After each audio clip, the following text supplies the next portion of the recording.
Bismillahirrahmanirrahim. Bismillahirrahmanirrahim.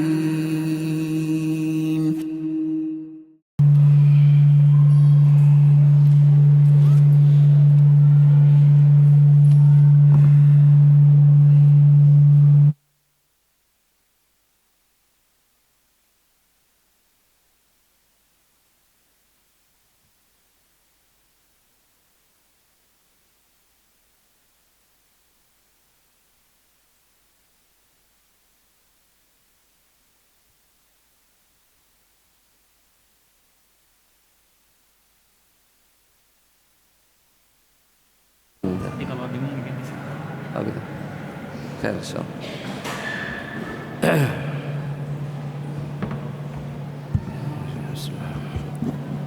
Assalamualaikum warahmatullahi wabarakatuh.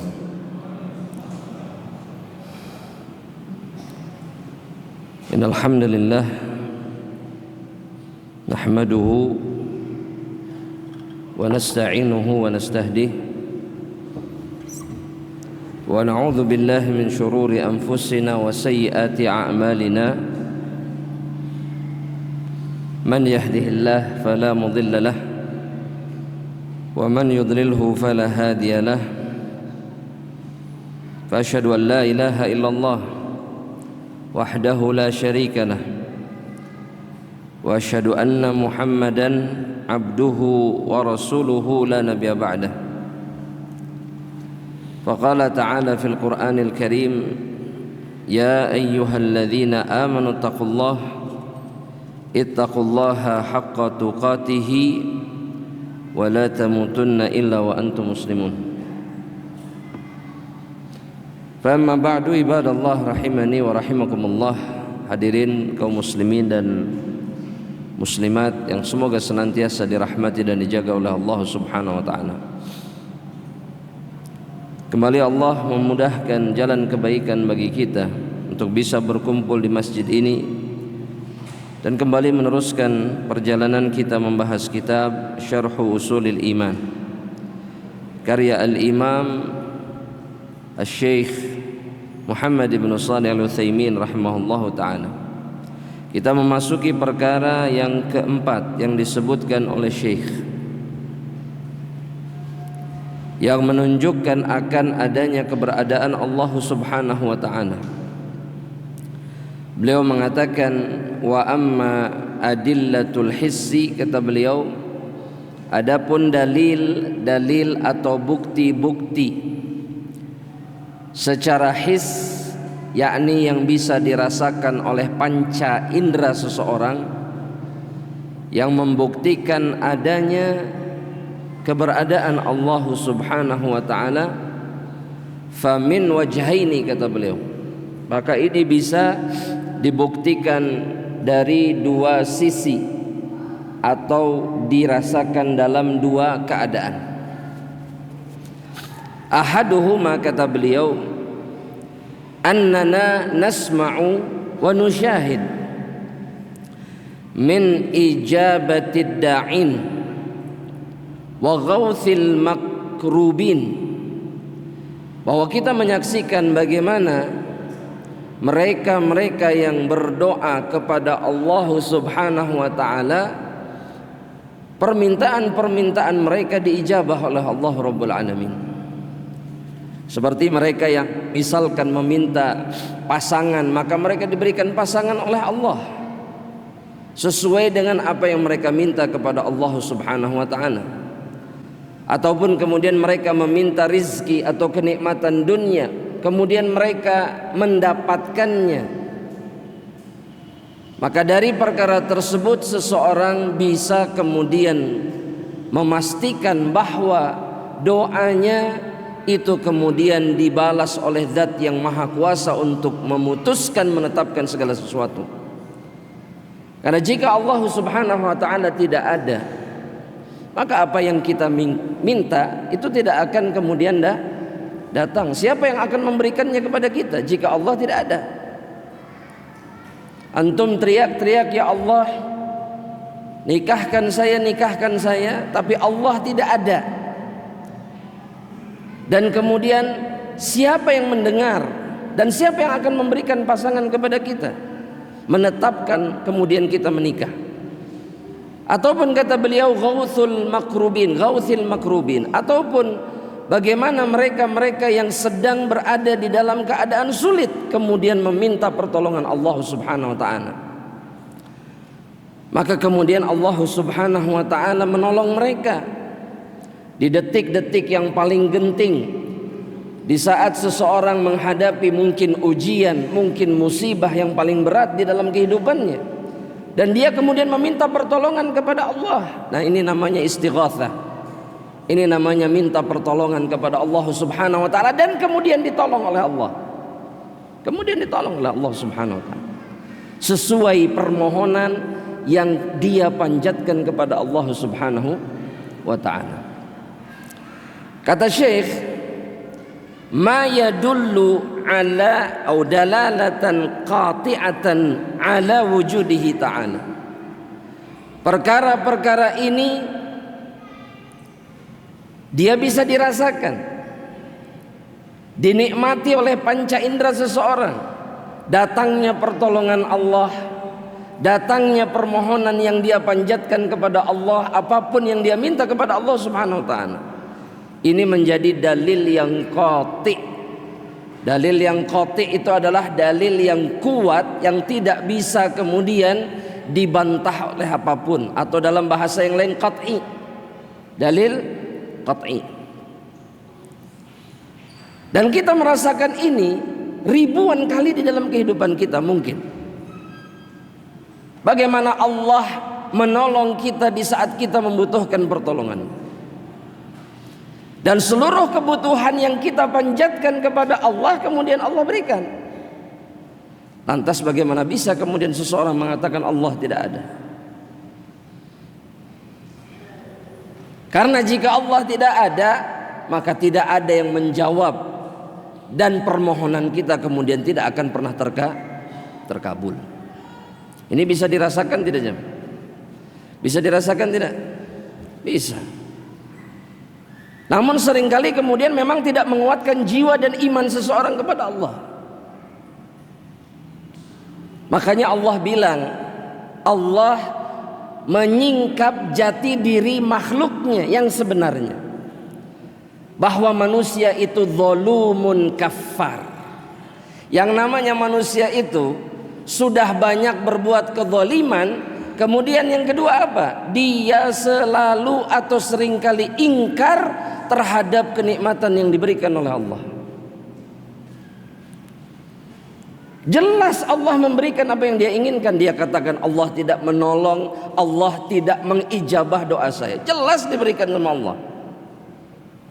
Karena dia tidak pandai bersyukur.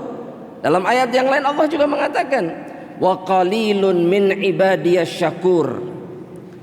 Dalam surat Saba Allah Subhanahu wa taala mengatakan, sedikit di antara hamba-hambaku yang bersyukur kepada Allah Subhanahu wa taala. Makanya tidak aneh banyak yang kemudian jamaah rahmatillah Allah itu tidak menguatkan keberadaan Allah dengan kenikmatan yang diberikan oleh Allah. Faham maksudnya jamaah? Dia dapat nikmatnya, tapi itu nggak dijadikan sebagai bukti untuk jiwanya bahwa Allah itu ada. Karena memang sifatnya apa? Kafar, kufur nikmat, kufur nikmat. Dan itu sifat setiap dari makhluk yang diciptakan oleh Allah. Makanya kita harus hati-hati. Apalagi Allah bilang yang bersyukur sedikit, jadilah yang sedikit itu. Kemudian Syekh mengutip firman Allah Subhanahu wa taala di dalam Al-Qur'an dalam suratul Anbiya ayat yang ke-76. Allah Subhanahu wa taala mengatakan, wa Nuhan, dan Nuh alaihi salam, idz nada min qablu fastajabna lahu. Dan Nuh alaihi salam ketika dia menyeru Yang dimaksud menyeru di sini adalah meminta pertolongan Allah untuk diselamatkan oleh Allah Subhanahu wa taala beserta yang beriman kepada dirinya. Kurang lebih dalam riwayat disebutkan 80 sekian orang yang beriman kepada Nuh alaihissalam. Setelah berdakwah berapa tahun? 950 tahun. Dakwah itu bukan masalah jumlah, dakwah itu bukan masalah itu. Dan dakwah tidak dikatakan tidak berhasil ketika tidak ada yang dengar, tidak sama sekali. Ya, jadi jangan sibuk membicarakan jumlah, karena dakwah itu ibadah. Yang dinilai oleh Allah adalah kita melakukan ibadah sebaik mungkin. Adapun hasilnya itu urusan Allah. Ya. Bahkan ada nabi, kata Rasulullah SAW dalam hadis yang sahih, yang datang pada hari kiamat walaisa ma'ahu ahad. Nabi di belakangnya tidak ada siapapun. Sedangkan Nabi Muhammad jumlah umatnya begitu luar biasa. Nabi Musa alaihissalam jumlah umatnya begitu luar biasa. Tapi ada nabi yang kemudian datang sendirian di hadapan Allah Subhanahu wa taala. Dan tidak ada satu orang pun yang mengijabah, yang menjawab seruannya. Apakah itu menunjukkan nabi itu gagal, tidak soleh, buruk di hadapan Allah? Tidak. Dan berfikirlah seperti itu wahai hamba-hamba Allah. Dakwah itu bukan masalah jumlah. Sampai kapanpun orang yang beriman dan orang yang soleh jumlahnya pasti lebih sedikit daripada yang tidak beriman dan tidak soleh. Itu pasti. Sampai kapanpun. Makanya Allah bilang, kalau kalian ikut-ikutan sama kebanyakan orang, taat kepada kebanyakan manusia yang ada di atas permukaan bumi ini, yudilluka an sabilillah, engkau akan tersesat. Kenapa? Karena pemegang kebenaran itu cuma sedikit memang cuma sedikit, gak banyak. Sehingga masalahnya bukan masalah apa? Jumlah. Tapi yang pasti ketika seseorang beriman dan bergantung kepada Allah, maka semua apa yang dia minta kepada Allah itu didengar dan kemudian diberikan. Seperti Nuh alaihissalam minta tolong sama Allah Subhanahu wa taala. Apa kata Allah Subhanahu wa taala? Fastajabna lahu, kami jawab apa yang dia minta untuk diselamatkan dari kaumnya dan kemudian diselamatkan dari sailul arim, dari banjir yang begitu luar biasa. Allah akan memberikan kabar kepada Nuh bahwa saya akan habiskan semua orang-orang yang mengingkari dakwahmu itu. Maka Nuh minta tolong sama Allah, selamatkan kami. Fastajabna lahu. Ya, betul tidak jamaah? Jamaah. Nabi Nuh disuruh bikin apa? Bahtera. Dibikin oleh Nabi Nuh? Dibikin. Kemudian datang banjir. Bahtera itu hanyut oleh banjir atau tidak? Tidak.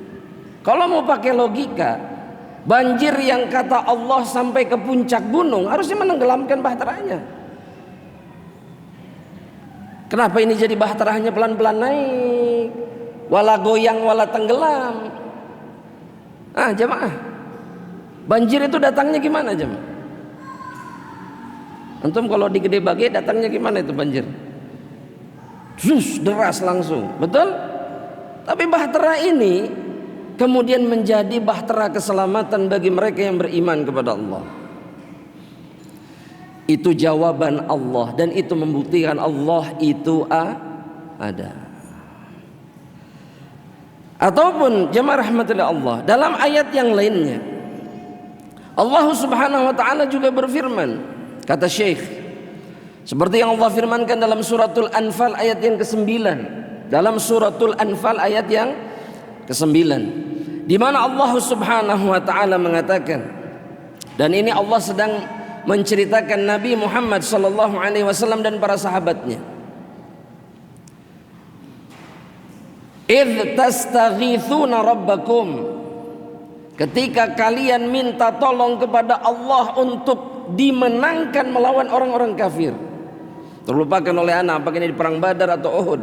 Tapi Rasul dan juga para sahabatnya meminta kepada Allah agar diselamatkan dari musuh-musuh mereka. Jumlah lebih banyak, perlengkapan lebih kuat. Mereka lebih siap. Rasul dan para sahabatnya tidak. Tapi istighatsah, meminta tolong kepada Allah ketika dalam kondisi terjepit, sulit, itu namanya istighatsah. Apa yang dikatakan Allah kepada nabinya? Fastajabalakum, kami memberikan jawaban atas permintaan mereka, atas permintaan kalian. Kalian minta diselamatkan, kami selamatkan. Dari yang tadinya mustahil menang menjadi apa? Menang. 1000 lawan 700 lawan 300. Ya. Harusnya yang menang mana? 1000 lawan 300. Yang menang mana harusnya? 1000. Tapi Allah memberikan pertolongan dan itu terasa. Harusnya jadi bukti. Ustadz itu kan Nabi dan para sahabatnya, kita juga sama.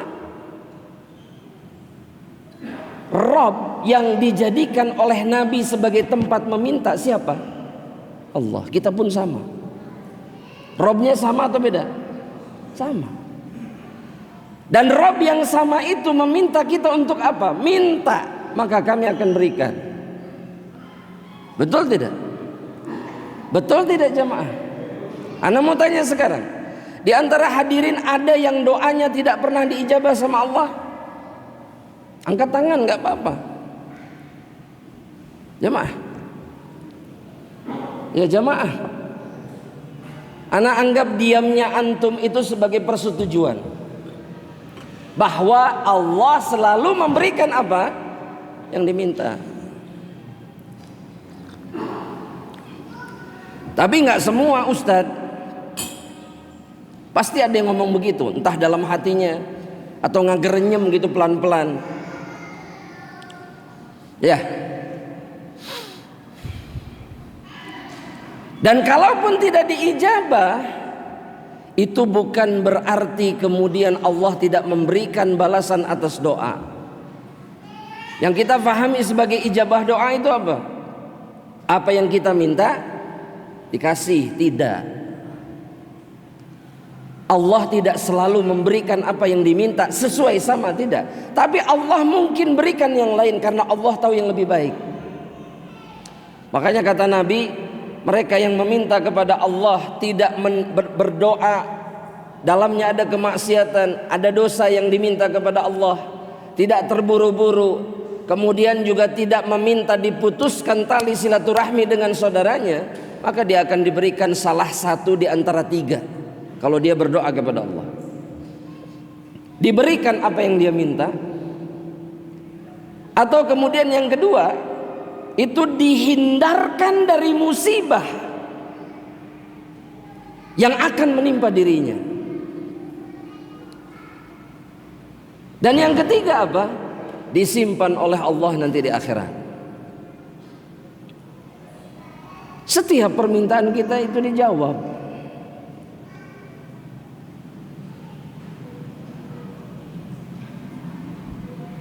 Dan kalaulah kemudian tidak diijabah, anggap 3-tiganya tidak diberikan oleh Allah, maka itu semua karena perbuatan kita. Makanya dalam satu riwayat dari Ibrahim ibnu Adham namanya, seorang ulama ahlul ibadah, namanya Ibrahim ibnu Adham. Beliau ditanya oleh seseorang, ma baluna nad'u fala yustajabu lana.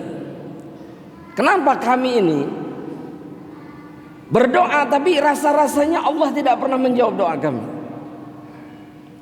Kurang lebih seperti kita lah gitu ya, sering nanya gitu ya. Betul nggak jemaah? Jemaah? Yes. Minimal dalam hati, kenapa ya Allah tetap mere-mere padahal butuh. Ya, apalagi anak-anak mau masuk sekolah, betul nggak? Ya Allah, anak butuh ini, anak-anak mau masuk sekolah. Maka Ibrahim ibnu Adham mengatakan, li'anna qulubakum matat bi'asharati asya. Yang membuat doa kalian tidak didengar sama Allah itu karena hati kalian itu mati disebabkan oleh 10 perkara. 10 perkara. Dan mungkin ini yang dirasakan oleh mereka-mereka yang lemah keimanannya kepada Allah. Paham maksudnya jemaah? Mereka-mereka yang gak percaya Allah itu ada, yang gak percaya bahwa Allah yang menetapkan takdir dan yang semisalnya. Kan bermunculan manusia-manusia seperti ini sekarang. Ya, dan itu semua karena matinya hati mereka dan disebabkan oleh 10 perkara. Yang pertama, jamaah rahmatullah Allah. Kata beliau, kata siapa tadi? Ibrahim ibnu Adham. Duduk sayang.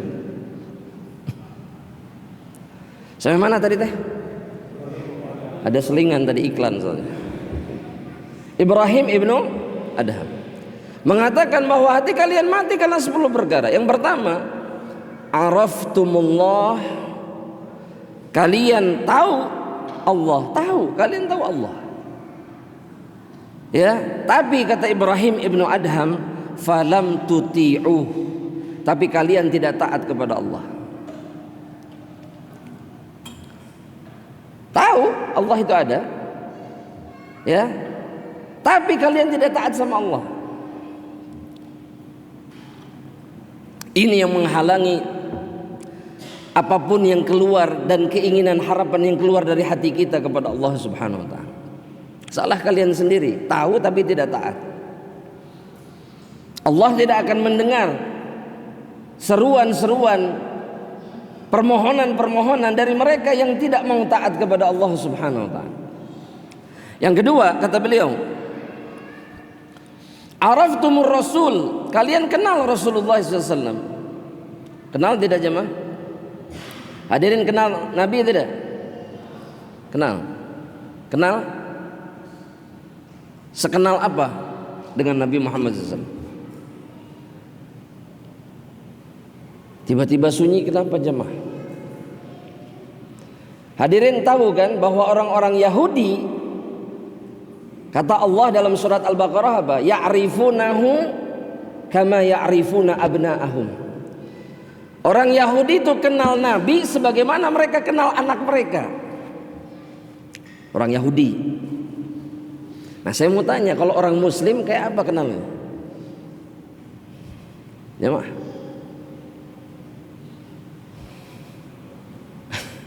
Ya jemaah dijawab sih. Nah, sekenal apa? Jemaah. Araftumur rasul, kalian tahu siapa Nabi, siapa Rasul. Tapi kata Ibrahim ibnu Adham, walam tatba'u sunanah, tapi kalian tidak mengikuti sunnahnya. Kenal saja tidak bermanfaat. Ya, sama, kita tahu siapa orang-orang penting, tapi kalau nggak mengikuti mereka mengenal kita tidak? Ada manfaatnya tidak? Tidak ada.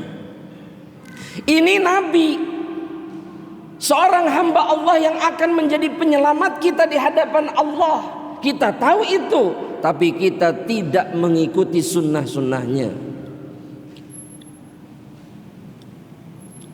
Lantas bagaimana mungkin kemudian Allah memberikan perhatiannya kepada kita, sedangkan utusannya saja tidak diikuti, padahal Allah perintahkan ikuti, gak diikuti.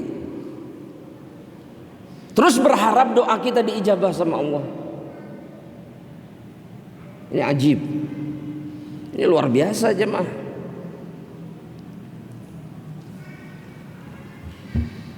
Bahkan mungkin sebagian dari kita tidak faham sunnah itu apa. Mungkin gak jemaah? Mungkin. Terus berharap doanya diijabah sama Allah. Ini berat jemaah, berat tidak? Jemaah, berat tidak? Berat. Yang ketiga kata Ibrahim ibnu Adham rahimahullah ta'ala, Qara'tumul Qur'an, kalian membaca Al-Qur'an.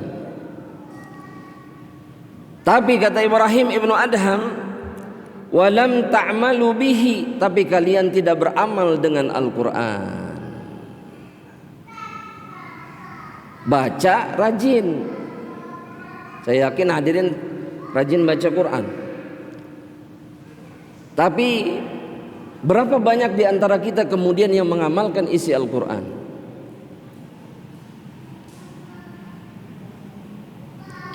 Jadi baca saja dan kemudian baik dalam bacaannya itu hanya langkah pertama, baru langkah pertama. Kalau istilah benda itu baru casingnya, baru casing itu.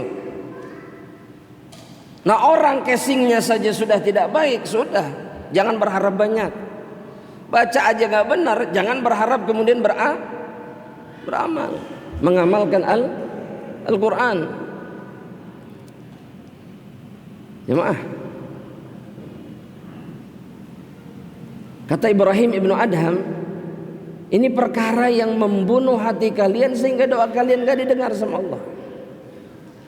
Allah tidak memberikan perhatiannya kepada mereka yang memiliki hati seperti ini, jiwa seperti ini, sikap seperti ini, perbuatan seperti ini. Kemudian beliau mengatakan, wa akaltum ni'amallah, kalian makan kenikmatan dari Allah. Kalian memakan nikmat dari siapa? Dari Allah. Semua yang kita punya, semua yang kita dapatkan datangnya dari Allah 100%. Allah yang mengatakannya, fama bikum min ni'matin faminallah. Seluruh nikmat yang kalian punya semuanya dari Allah. Tapi kemudian kata Ibrahim, falam tuaddu syukraha, kalian tidak menunaikan syukur atas nikmat-nikmat tersebut. Yang seperti Anda bilang tadi, bahwa manusia itu kafur atau kafar. Mereka itu tidak bersyukur atas kenikmatan yang diberikan oleh Allah.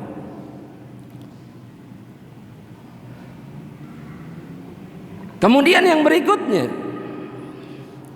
araftumul jannah, kalian tahu surga. Tahu surga? Jemaah? Tahu surga tidak? Ada di mana surga itu?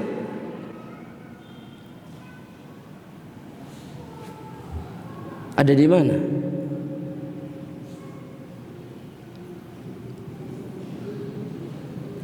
Ayo kita diam-diaman aja jemaah.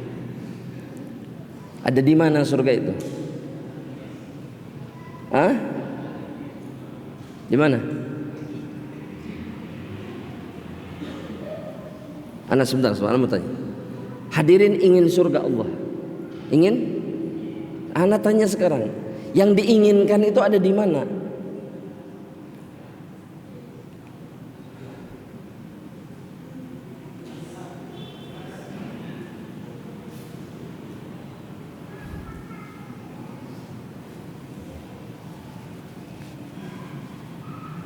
Di mana jemaah?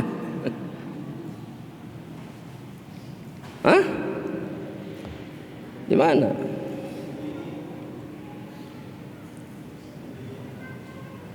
Iliyin itu di mana?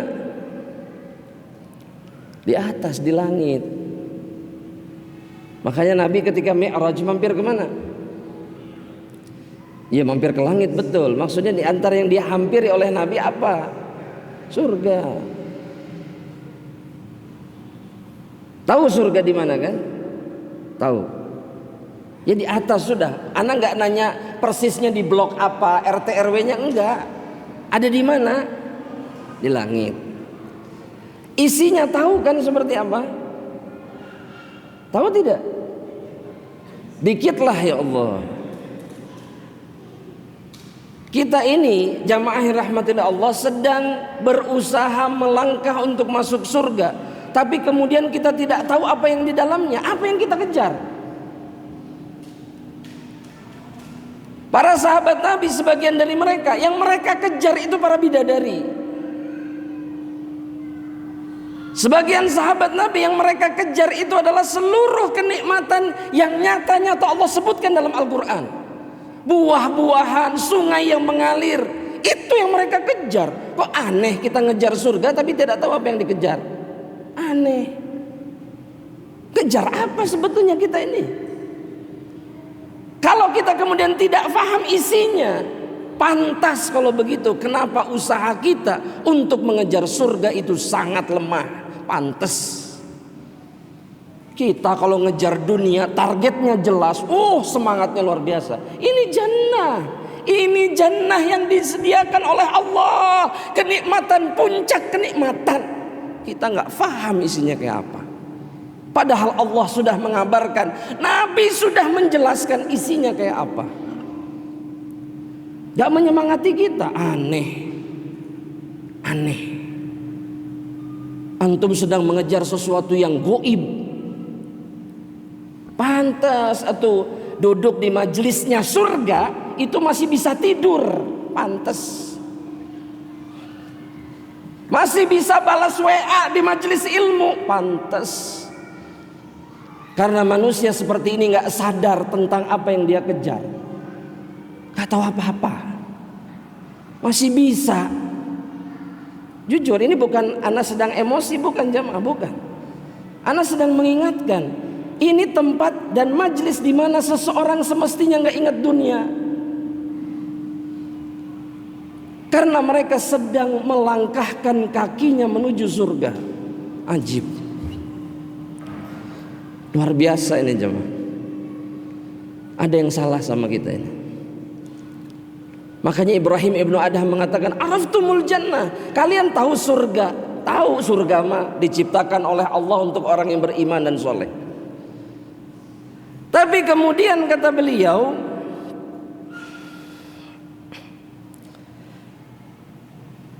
falam tatlubuha, kalian tidak minta surga sama Allah. Oh minta Ustadz, ana minta.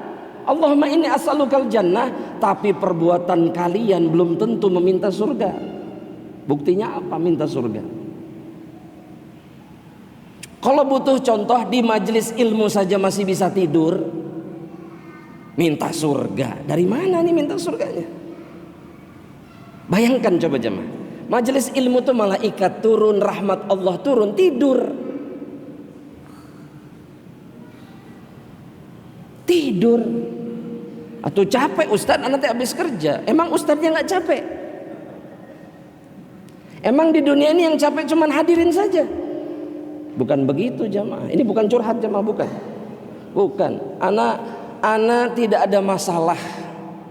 Tapi ana sedih melihat saudara-saudara ana di majelis ilmu, di taman surga, kemudian mereka memilih untuk tidur. Alih-alih mereka kemudian mengejar surga, tapi milihnya tidur. Sayang. Mereka sedang menghentikan kebaikan Allah Subhanahu wa taala. Sudah, ini bukan waktunya. Kan katanya ngejar surga. Tapi kalian tidak memintanya dengan cara yang benar. Makanya pantas Allah tidak mau mendengar doa-doa kita. Wallahu taala. Adzan jamaah rahmatullah Allah Subhanahu wa taala. Insyaallah kita lanjutkan setelah salat. Wallahu taala.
Assalamualaikum warahmatullahi wabarakatuh.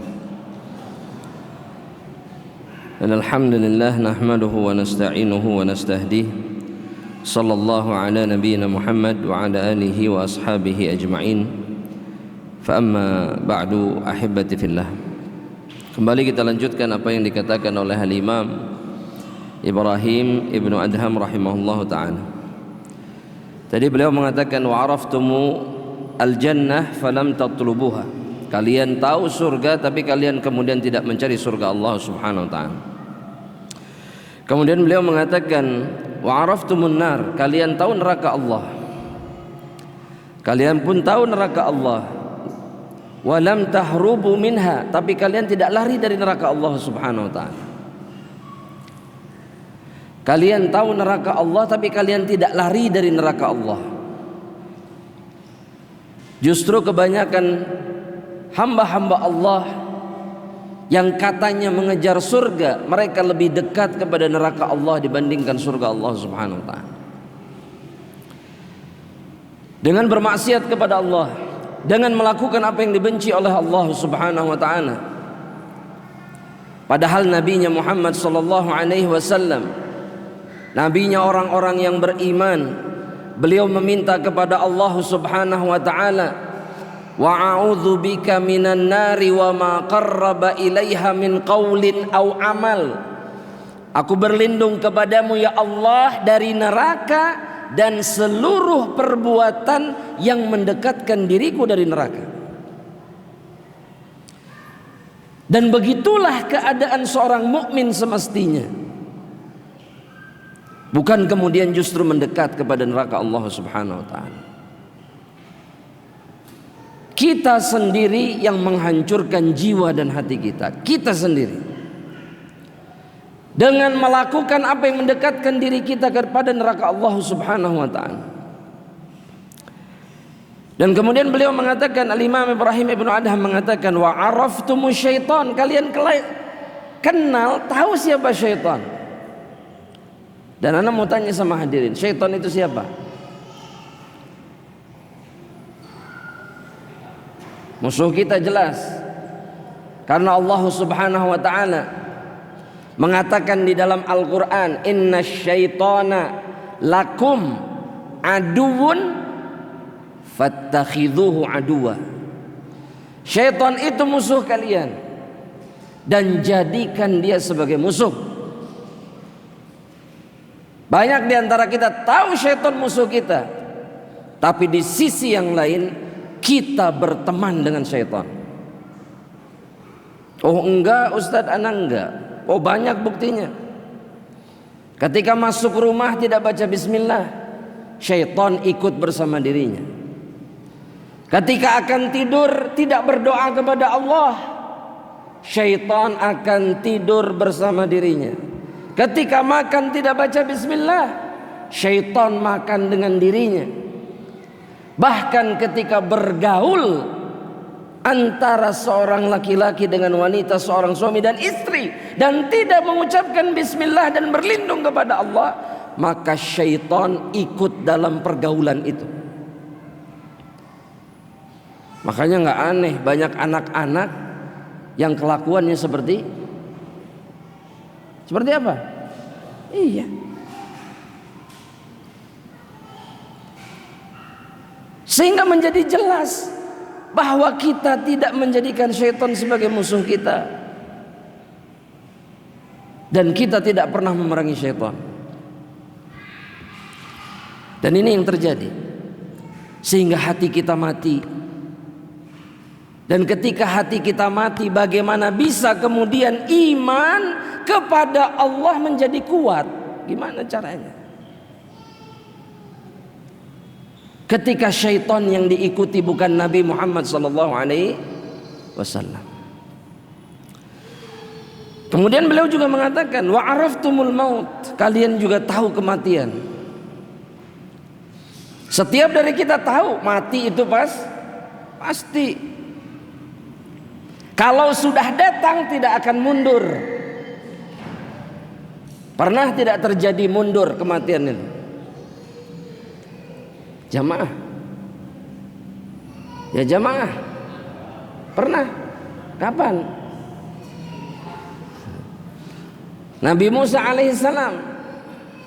Tapi kata para ulama memang kematiannya bukan pada saat itu. Tapi Allah perintahkan malaikat maut untuk cabut agar menjadi ibrah bagi seluruh hamba-hamba Allah setelahnya. Datang dalam wujud manusia di apa? Ditampar, matanya keluar satu. Nabi Musa karena kekuatannya begitu luar biasa, menampar orang sekali matanya keluar. Karena malaikat ini datang dalam wujud manusia dalam sebagian riwayat. Balik lagi kepada Allah, ya Allah saya ditampar sama Musa. Ketika saya mengatakan kepada dirinya saya akan mencabut nyawamu, ditampar sama Musa, pak. Ya. Dan kisahnya berlanjut. Yang kemudian di mana Allah Subhanahu wa taala ya memerintahkan malaikat ini balik lagi dan kemudian menyampaikan pesan kepada Musa. Musa meminta agar diberikan waktu dan tanda ketika akan datang kematian. Ibrahnya panjang banyak, tapi itu bukan pembahasan kita. Tapi setiap dari kita tahu kematian itu pasti datang. Tapi kata Ibrahim ibnu Adham, falam tasta'iddu lahu, tapi kalian tidak bersiap-siap untuk menghadapi kematian. Justru sibuk dengan dunia. Makanya ana ingatkan jamaah, majelis ilmu itu majelis surga. Tidak ada ruang buat dunia di dalamnya. Dan apa yang kita lakukan ini adalah persiapan untuk dijemput oleh kematian. Bagaimana bisa kita masih memikirkan dunia? Bagaimana? Sedangkan kita tahu kita dikejar-kejar oleh kematian.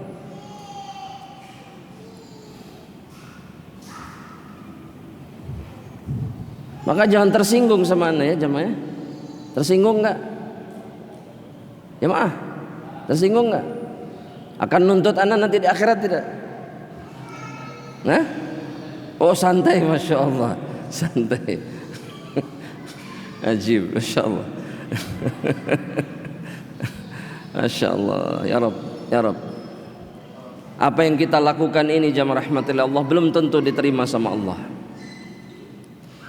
Oleh karenanya jangan dirusak oleh perbuatan kita sendiri. Sudah belum tentu diterima, ditambah oleh kita dengan menghancurkannya dengan perbuatan kita sendiri. Hentikan pikiran kita dengan dunia sejenak, ya, agar Allah menerima amal saleh kita. Dan kemudian kata Imam Ibrahim ibnu Adham, wadafantumul amwat, kalian menguburkan orang-orang mati. Di antara kalian saudara yang meninggal, sahabat yang meninggal, istri yang meninggal, anak-anak yang meninggal. Tapi kata beliau, walam ta'tabiru biha, tapi kalian tidak mengambil pelajaran dari kematian orang lain. Bahkan seringkali kita sibuk membicarakan aib-aib orang-orang yang kita kuburkan. Padahal yang diinginkan oleh Allah adalah kita mengambil pelajaran dari kematian makhluk Allah yang lainnya, agar kita sadar dan bersiap-siap. Nabi Muhammad sallallahu alaihi wasallam ketika menguburkan seseorang, beliau mengatakan, limithli hadza fa'iddu, untuk momen yang seperti ini yang kalian saksikan dengan mata kepala kalian sendiri, bersiap-siaplah, karena kalian pun akan bernasib sama.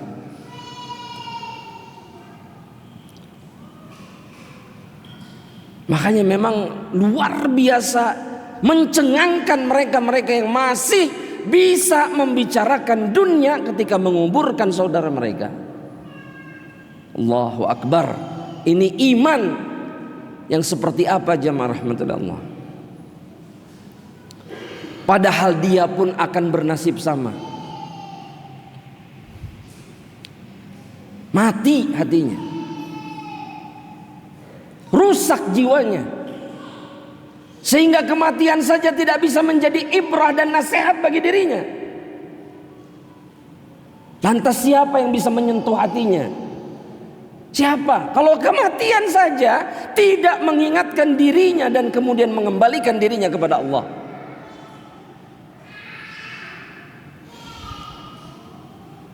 Dan semestinya kita memikirkan ini. Percuma hadirin hadir ke majelis ilmu tapi tidak takut mati. Buat apa? Majelis ilmu tidak ada yang terlewat, tapi mati tidak takut. Dan tidak bersiap-siap untuk apa?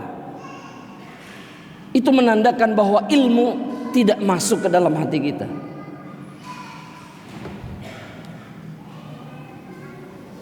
Dan kemudian ahibati fillah,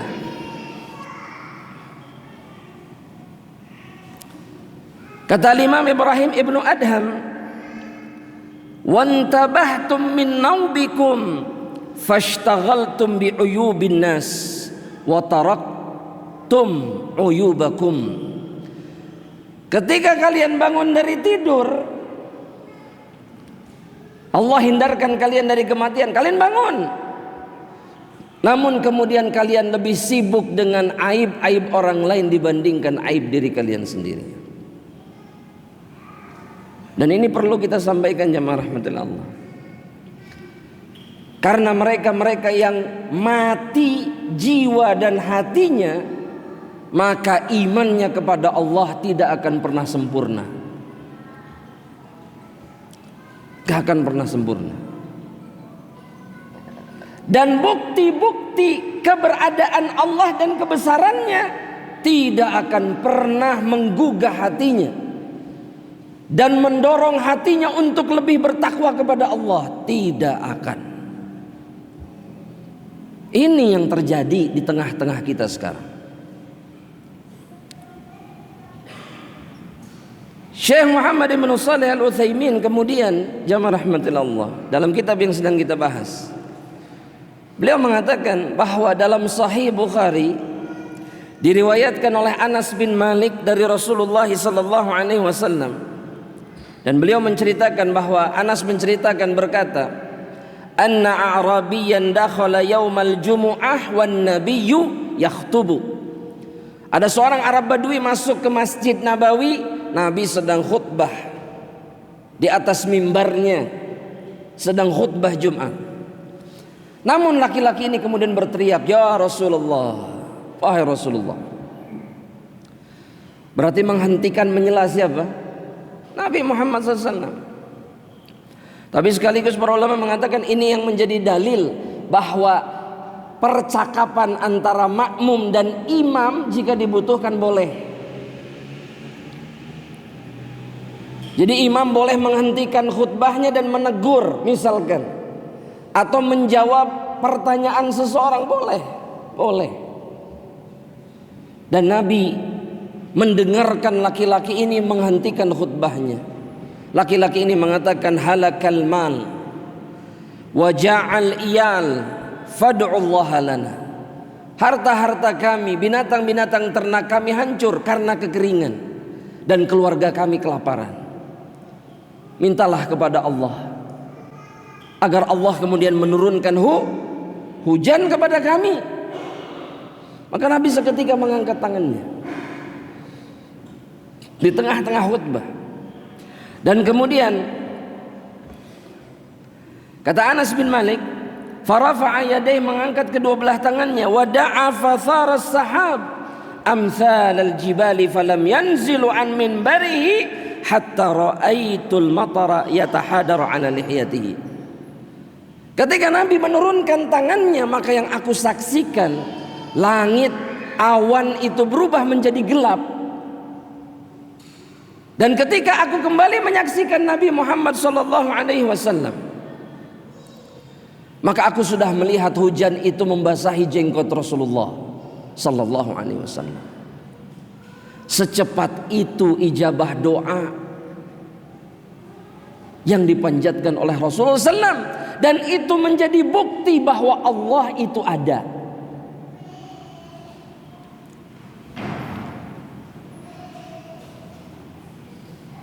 Namun dalam kisah ini, dalam hadis ini, jamaah rahmatillah Allah, minggu depannya datang lagi Arab Badui yang lain. Kenapa jemaah? Hujannya tidak berhenti 1 minggu. Makanya antum kalau minta sama Allah itu serahkan sama Allah. Allah yang lebih tahu apa yang terbaik untuk kita. Jangan begini jemaah. Oh pokoknya mau hujan. Dikasih hujan seminggu banjir. Setelah banjir apa? Minta tolong lagi sama Allah. Hentikan.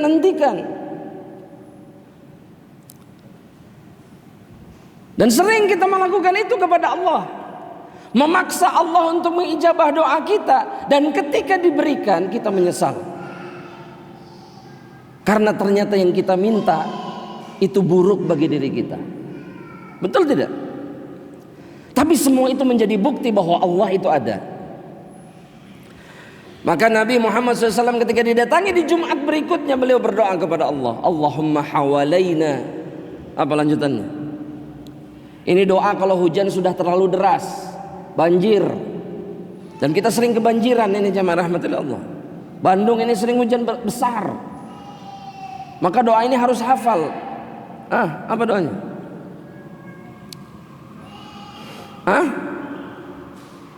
Ya jamaah, wahai para pengikut sunnah Nabi Muhammad SAW,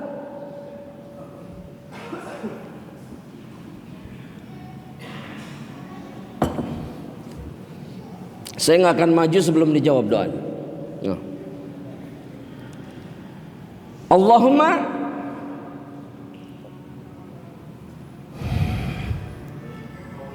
hawalaina wala alaina. Terus apa lanjutannya? Apa? Yang keras, jangan ragu-ragu. Antum sudah nyontek ragu-ragu lagi. Sumbernya jelas tapi ragu-ragu. Ayo sebutkan. Allahumma 'alal akami wadh-dhirab wa butunil audiyati wa manabitis syajar. Ya Allah, hawalaina, turunkan hujan di sekitar kami, jangan di atas kami. Wa 'alal akami wadh-dhirab, bukit-bukit aja ya Allah, lembah-lembah saja. Wa manabiti saja, dan tempat di mana pohon itu tumbuh, ke sana saja, jangan di atas kami. Ini malah sibuk divideokan, di-share di media sosial. Hujan besar, hujan es, Allahu Akbar, Allah. Apa ini? Kenapa nggak berdoa sama Allah Subhanahu wa taala? Karena Nabi Muhammad SAW, jamaah rahmatullah Allah, Nabi itu ketika melihat awan hitam, Nabi ketakutan. Karena khawatir Allah mengirimkan hujan azab kepada dirinya. Karena Allah membinasakan sebagian kaum dengan apa? Dengan hujan. Makanya kalau Nabi lihat langit sangat gelap, Nabi berdoa sama Allah Subhanahu wa taala, jangan kau azab kami ya Allah. Ya. Dan semua ini kata Syekh menjadi bukti bahwa Allah itu ada. Dan kemudian beliau menyebutkan perkara yang kedua yang menjadi bukti. Tapi itu akan kita bahas nanti insyaallah taala di perjumpaan berikutnya. Wallahu taala alam bissawab. Nah, silahkan jika ada pertanyaan, Anda persilahkan. Mustahil.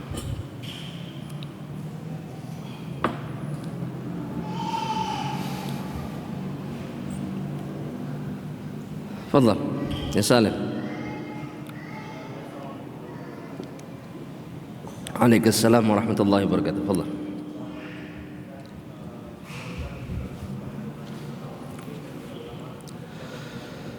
Amin ya rabbal alamin.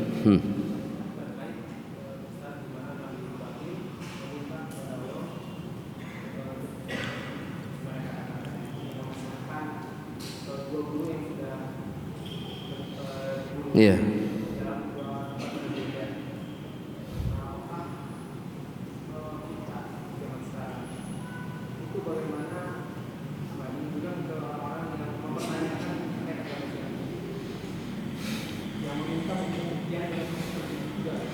Oh, dalam Islam banyak pembuktian logis dan bisa dirasakan banyak. Semua yang ada di dalam Al-Quran itu ada isyarat logisnya yang menunjukkan bahwa Allah itu ada. Kalau orang itu pakai akal, ketika Al-Quran mengatakan bahwa misalkan Allah memisahkan antara dua laut, misalkan bainahuma barzakhun la yabghiyan. Cara seperti apa yang dilakukan oleh Nabi sehingga Nabi tahu bahwa laut itu ada yang tidak bercampur, ada yang tawar, dan dengan cara apa? Kemana Nabi pergi? Karena Nabi tidak pernah ke wilayah yang apa? Yang ada lautannya. Kalau bukan karena Allah yang mengabarkan kepada dirinya. Apalagi zaman sekarang bukti-bukti logis itu banyak, sudah dibuktikan secara ilmu pengetahuan bahwa di dalam rahim itu ketika seseorang wanita mengandung ada 3 kegelapan, ada 3 lapis yang melindungi janin, dan itu dikatakan di dalam Al-Quran bahwa bayi itu menjadi hidup di bulan yang keberapa? Keempat. Sehingga sebenarnya jamaah rahmatullah Allah, kita itu tidak perlu kemudian terlalu sibuk untuk menunjukkan bahwa nih bukti-bukti ilmiah dalam Al-Quran. Nggak perlu. Tapi yang perlu kita lakukan kepada hamba-hamba Allah yang tidak beriman itu, mengingatkan mereka bahwa kewajiban mereka adalah beriman. Jika tidak, maka mereka harus menanggung konsekuensinya kelak di akhirat. Karena begitulah cara Nabi mengingatkan saudara-saudaranya dari kalangan Quraisy. Nabi nggak sibuk bilang, tuh lihat bulan itu beredar, enggak. Tapi Nabi mengatakan, aku memperingatkan kalian dari api neraka Allah agar kalian selamat, berimanlah. Berimanlah.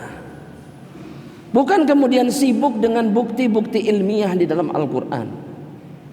Para ulama mengatakan Al-Quran bukan buku ilmu pengetahuan, bukan sains, bukan. Tapi dia buku, kitab, kalam yang mengajak hamba-hamba Allah untuk menyembah hanya Allah subhanahu wa ta'ala semata. Ya. Jadi gak perlu mengikuti alur fikiran orang-orang yang tidak beriman. Ini saran anak. Ya. Wallahu ta'ala alam bisawab. Nah, silahkan jika ada pertanyaan lain. Tafadhal. Salam. Nama antum siapa? Hah? Chandra.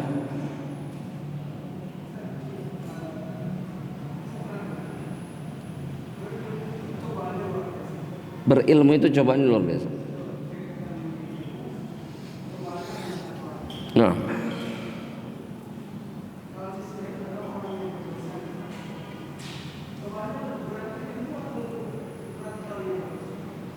cobaannya, antum pengen, sebetulnya di 2 perkara yang berbeda ya. Begini jemaah, dua-duanya diberikan ujian oleh Allah subhanahu wa ta'ala. Yang pertama, orang berilmu itu diuji, diberikan cobaan sebagai tanda cinta Allah kepada mereka. Yang kedua, yang ahlul maksiyah diberikan ujian, kemudian cobaan oleh Allah sebagai pengingat sekaligus penggugur dosa mereka. Bisa difahami ini jemaah? Namun kemudian Rasul sallallahu alaihi wasallam itu bersabda dalam satu hadis. Jadi Nabi memastikan tidak ada yang lebih berat ujiannya melebihi mereka. Kata Nabi apa? Asyaddun nasi bala'an al-anbiya thummal amsal fal amsal. Manusia yang paling berat ujiannya adalah para nabi, kemudian yang semisalnya, kemudian yang semisalnya. Dan inilah keadaan mereka-mereka yang hatinya dipenuhi iman dan ilmu. Yang ingin Anda sampaikan kemudian, tapi ini bukan berarti menjadi dalil kalau begitu lebih baik jadi ahlul maksiyah. Karena anak khawatirnya ini kemudian arahnya ke sana. Karena syaitan itu mudah apa namanya? Apa disebutnya itu? Membelokkan. Oh, kalau begitu mah gak usah jadi orang beriman yang baik. Biar ujiannya tidak terlalu. Maka ini adalah tipu daya syaitan. Mungkin pertanyaan kemudian, kenapa kok yang berilmu, beriman baik ujiannya paling berat? Supaya mereka berjumpa dengan Allah dalam keadaan tidak memiliki dan membawa dosa, sehingga mereka tidak pantas untuk diazab oleh Allah Subhanahu wa taala. Makanya resiko menjadi mukmin yang baik, yang berilmu, yang bertakwa kepada Allah adalah menerima beratnya ujian Allah Subhanahu wa taala. Itu konsekuensi setiap dari kita. Tapi balasannya kelak di sisi Allah itu akan menghapuskan seluruh apa yang kita rasakan di dunia ini dari penderitaan. Makanya Nabi mengabarkan itu, bahwa dicelup di dalam surga, di dalam neraka yang ahlun nar, sekali ditanya, kamu dulu di dunia nikmat, enak tidak? Pernah ingat tidak dapat kenikmatan? Enggak. Begitu juga dengan mereka yang masuk surga. Seluruh penderitaan mereka seketika hilang dan mereka merasa tidak pernah merasakan penderitaan di dunia. Seketika mereka masuk ke dalam surga Allah Subhanahu wa taala. Dan mudah-mudahan kita di antara mereka insyaallah. Amin. Satu lagi jemaah, mudah-mudahan terjawab insyaallah. Ya, kalau masih kurang setelah kajian. Tafadhal. Ada lagi? Tafadhal. Ini yang terakhir. Assalamualaikum warahmatullahi wabarakatuh. Ahlan wa sahlan.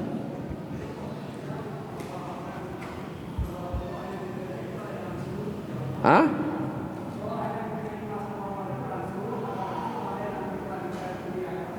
Iya.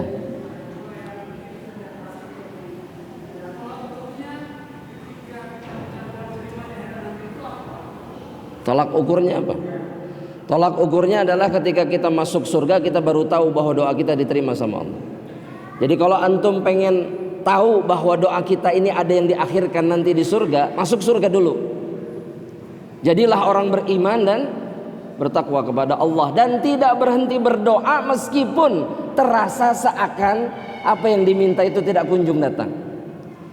Makanya Nabi mengingatkan kita, salah seorang dari kalian pasti diijabah doanya selama tidak menuntut cepat-cepat sama Allah.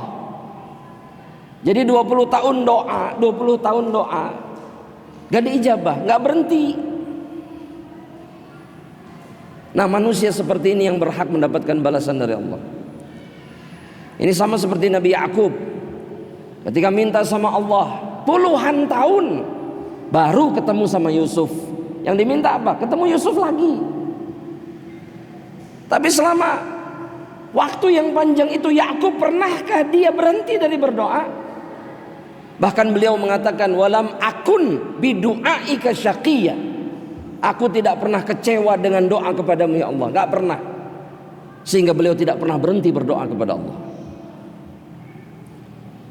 Kalau kita ini kan mustajilin, kita ini sehari belum diijabah, seminggu belum diijabah, kemudian mengatakan da'autullah falam yustajabuli. Aku minta sama Allah tapi Allah enggak jawab. Para nabi saja mereka berdoa dalam waktu yang panjang dan baru diijabah. Itu bedanya mukmin yang sebenarnya dengan mukmin yang lemah iman. Wallahu ta'ala alam bisawab. Mudah-mudahan jelas ya. Taib. Jadi antum masuk surga dulu, antum tahu, oh doa ana diakhirkan ternyata. Ana dapat di surga, ya. Wallahu ta'ala alam. Semoga Allah mengampuni dosa-dosa kita insyaallah dan memberikan yang terbaik kepada kita semuanya. Amin. Allahumma amin. Kita tutup dengan doa kafaratul majlis. Subhanakallahumma wa bihamdika asyhadu an la ilaha illa anta astaghfiruka wa atubu ilaik. Assalamualaikum warahmatullahi wabarakatuh.